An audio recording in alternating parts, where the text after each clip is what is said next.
it goes beyond the music with all you guys here. You know, it's outside of that, it's into your personal lives too. That you guys are helping each other and lifting each other up. So yeah, I was gonna ask you guys too, as like the OGs, how was it? You know, seeing them really come together and step up to the plate. I mean, yeah, for me, it was really dope to see. One thing about the energy in this group is, like we said, we have this energy where everybody is encouraging of everybody's growth.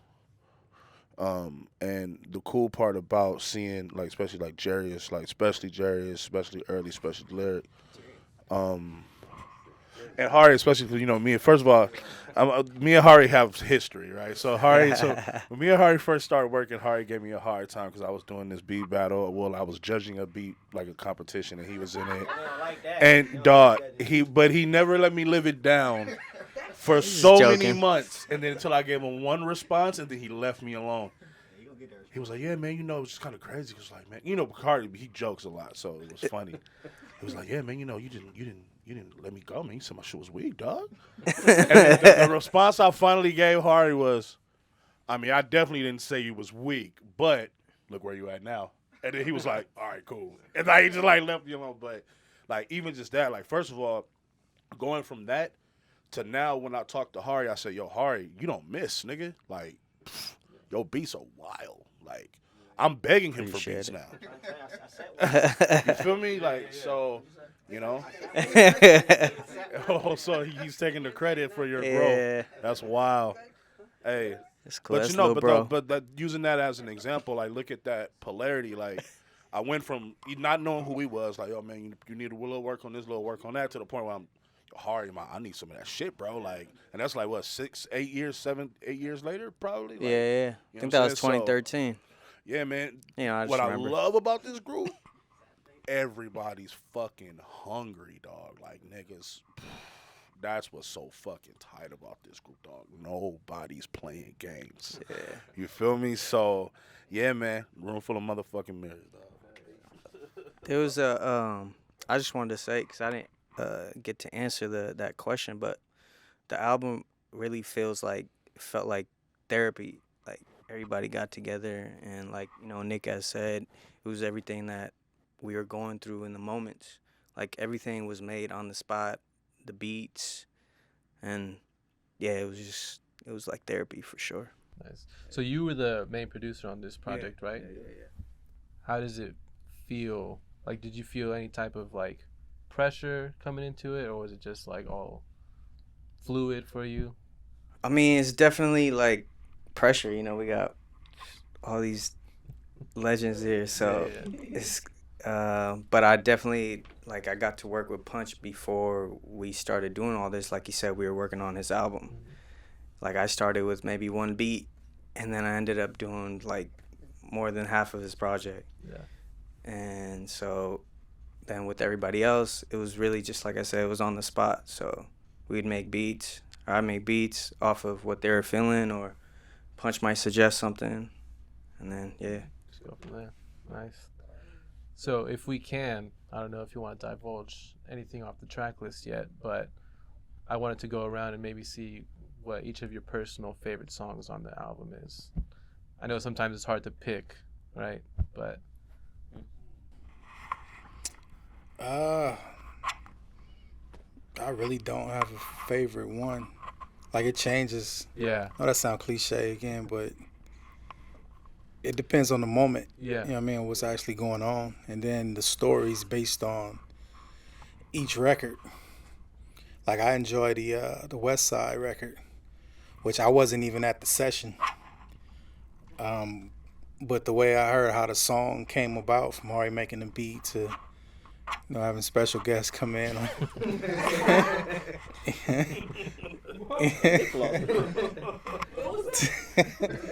To Nick's verse, like Nick set the tone on his verse. How he was naming all of this West Coast California stuff, and then I don't think Daylight was there either. Nah, it was like the other day. But when I got it, the song, I hit Daylight right away and like, yo, you got to talk about all of the street stuff the same way Nick did. most of the classic LA stuff that people know about. Mhm. So like just because of how that came about, like that's probably one of my favorites. Okay. Anybody else? Same. I'm gonna just say same. What side joint?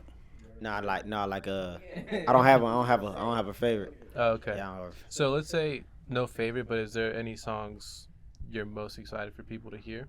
Yeah, for me it's Don't Worry, and my favorite though on some real shit. My favorite is Living in the Moment. That's my favorite joint because it's so like this. It's so much nostalgia in the record, in the sound of the record. You know what I'm saying? It sound like some early '90s shit. I love early '90s golden era hip hop. So it reminds me of that. I love what early. I love how I love the early verse on there a lot. I love the chorus. Yeah, this it's a real feel good record. It's just a really I could drive to it. You know what I'm saying? Yeah, that's my joint. Those are my joints right there. I don't really have a favorite on the project, but I do have a favorite verse on the project. Okay. And my favorite verse is Jared's verse. The ha ha ha.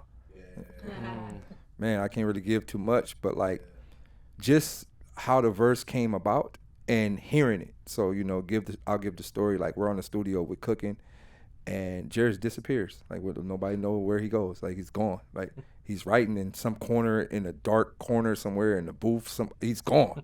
Right? He comes out like I'm ready. And he goes in the booth and whatever, like we said, whatever he was going through in life, like it was like a Wi-Fi transfer from his brain to the microphone. Like the emotion, the pain, like it was not saying that he's a crybaby. I'm not gonna say that, but the no, listen, I'm listening. No, no, because you know how niggas be like, no, nigga, I ain't crying, but I'm just saying like, you know how like you at the point of so much frustration where your voice almost crack a little bit, like it's almost cracking because of the pain, right? So that verse is like I could feel exactly what he was going through in that verse, and I'm like, yo, that verse is intense, bro. Like intense from the top to the bottom of the verse. It was intense. So that's probably like my favorite verse on the whole project. But other than that, I like every record. Hell yeah. That's that nigga Jared's a cancer. You feel me? Yeah, man, I love it all. I'm similar with everyone. I love Nobody Dies, which is funny. I think that might be the one. I don't think I might be doing backgrounds. I don't think I'm on it, but I love it because it seeps into you. You know what I mean? It like seeps into you, like wherever your frequency is, it meets you there, and it doesn't pull you down or pull you up. It just eases you into it. You know what I mean? And other than that, I'd say the same shit everyone said. I mean, what Itchy Bond said. Don't worry. I mean, yeah, niggas is going off on that one. Yeah, niggas going off on that one. Yeah.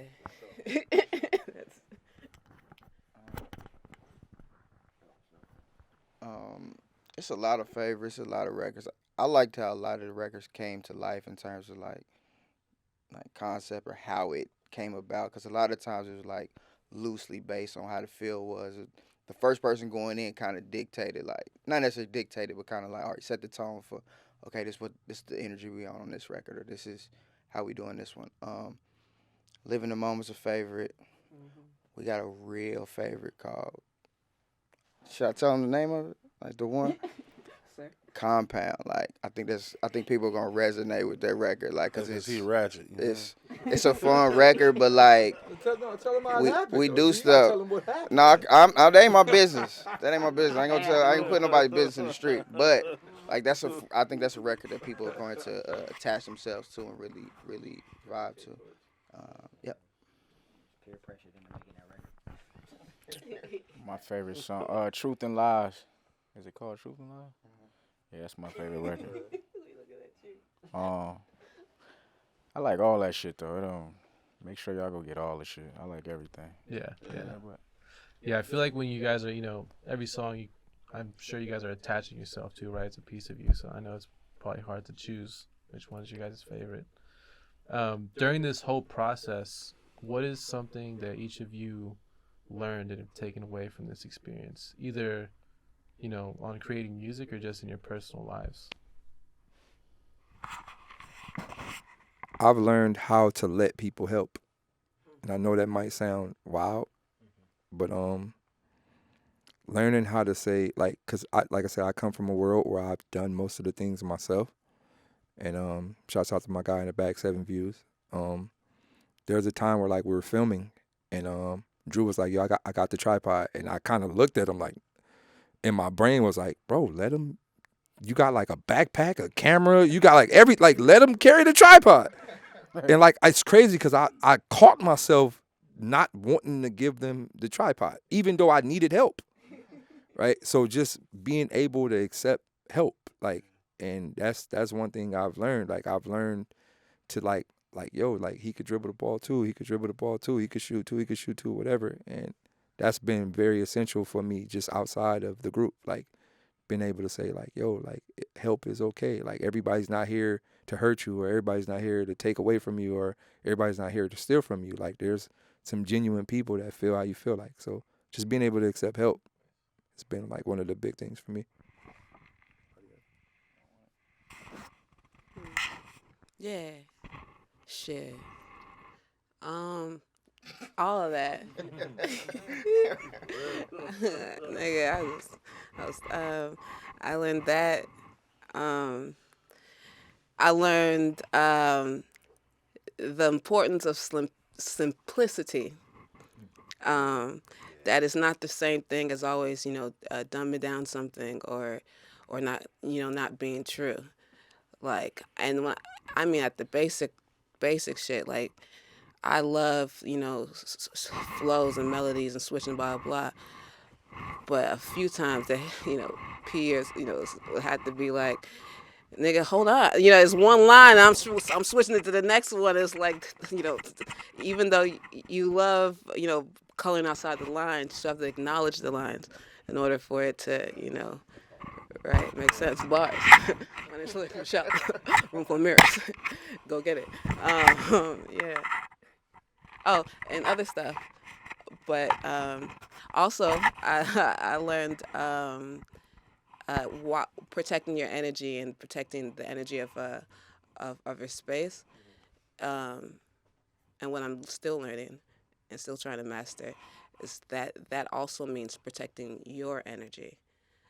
Because at a certain point, you have to take ownership of what you add to the space and what you receive from the space.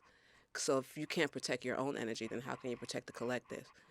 So like what you're doing to yourself, basically. To yourself, how you move, how you're getting your points across, why you're getting your points across, why do you need to make a point at this moment? Are you expressing yourself, or are you trying to get poured in, or is there an intention and shit? Sometimes when you by yourself painting, you just like, ha, yeah, rainbows. Like niggas, no one's talking about that right now. It's not like they don't take it personal, but like, we on that shit. I learned how to balance when to step in and when to stand down. Cause you gotta imagine it's about 11 different personalities that surround this whole thing. And like I said, everybody come from different walks of life, different backgrounds, different situations. You know what I mean? Like you got Early and you got Jairus, who's probably the youngest musically. You know what I mean? As far as any industry experience and the whole nine. And then you got Nick, who's actually been through the major label system before. So his story and what he knows is different from what the other guys know. You know what I mean? Lyric she was on the grind in Houston for years, doing her own thing. That's different from Daylight struggle in the battle world.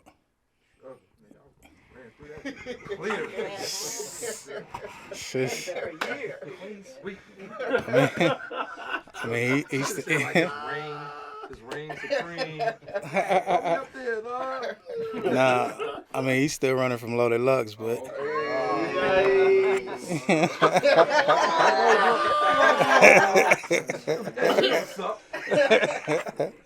But nah, it's so many different things, so many different people that I gotta balance. Okay, I should say something here.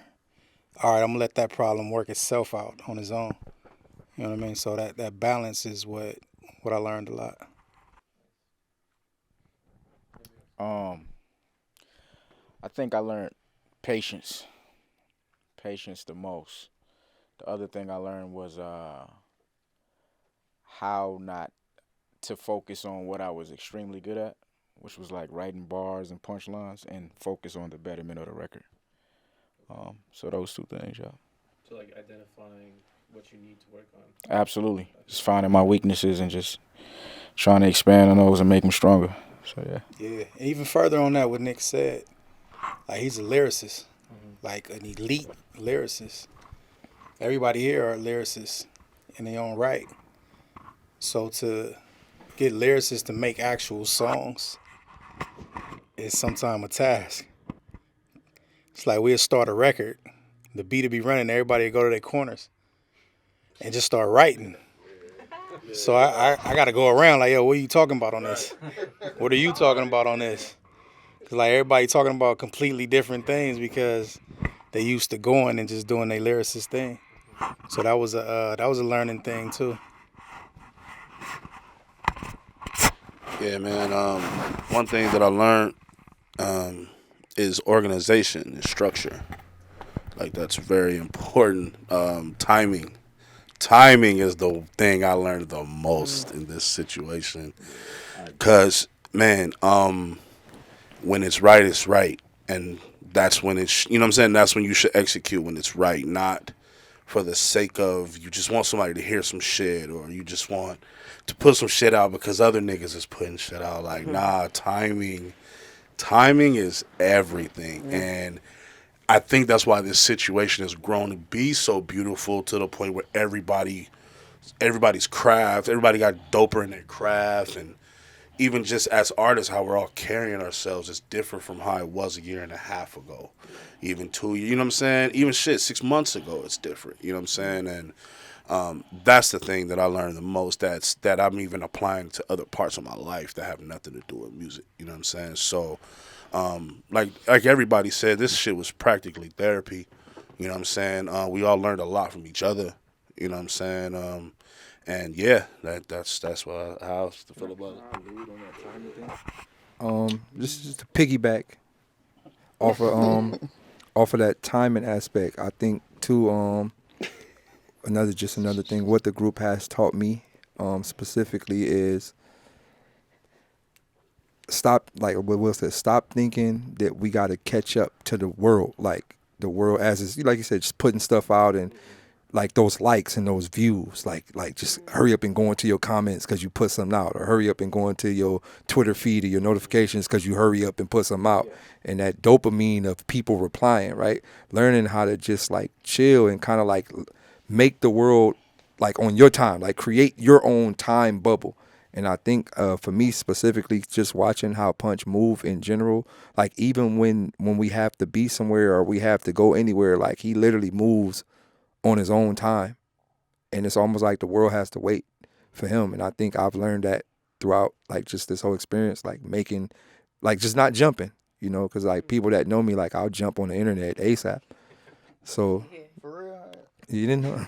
So just not jumping, you know what I mean? Just not jumping, learning how to just chill. So that's been very effective for me No, too. of course, definitely. Like you said, in this social media age, it's hard Man. to slow things down. You know, you get so caught up in that quickly.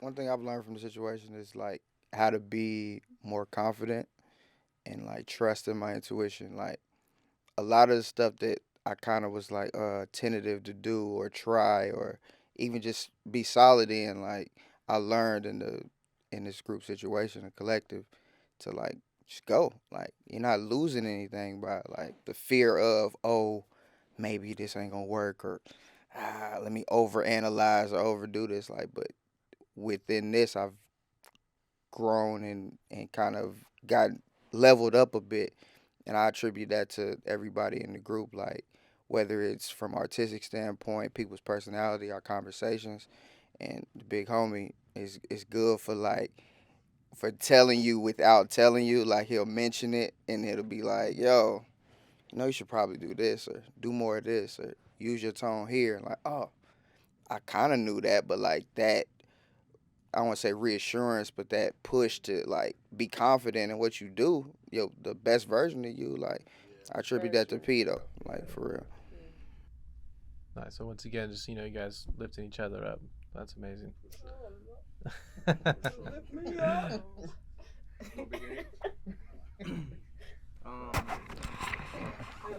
I learned how to make like real records, so the price is going up.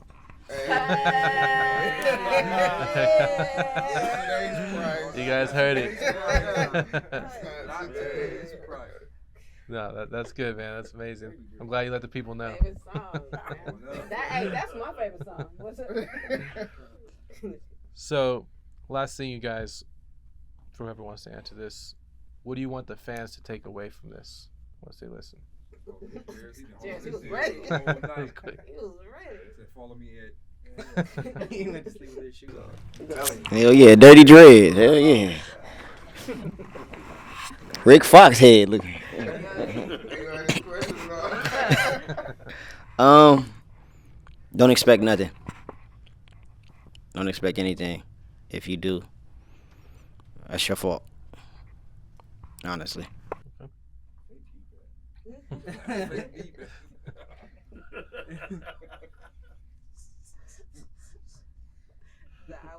I'll let you do. Yeah. Nah, just leave it there, bro. I left for that. Nigga, just leave it there. And expect the best shit you've ever heard, nigga. Hell yeah. The fuck? The fuck? I left for that, man. The fuck? I think we should expect a vibe. I think this whole project is most definitely going to be a vibe, and specifically a vibe that's missing from the game right now. Like I said, it's like Punch. There's a bunch of lyricists in the group, but we somewhere else. We're somewhere else in the music spectrum, and I think it's needed right now. So I just, if there's anyone watching right now that is expecting something, just expect to feel good.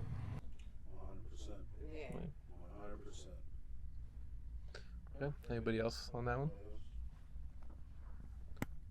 All right. Any last words, you guys, before we sign off here? Roomfulmirrors.com. Follow. Room for mirrors on 3. 1, 2, 3. No, but thank you guys for sitting here with me today. I think this was a great conversation. We were able to learn a little bit about everybody and who you guys are when you come together. So, Adrian, Breakthru TV, a room full of mirrors. That's a wrap. Leather leotards. I'm telling you. That shit still recording? Take that hat off. Let me see that ant pile.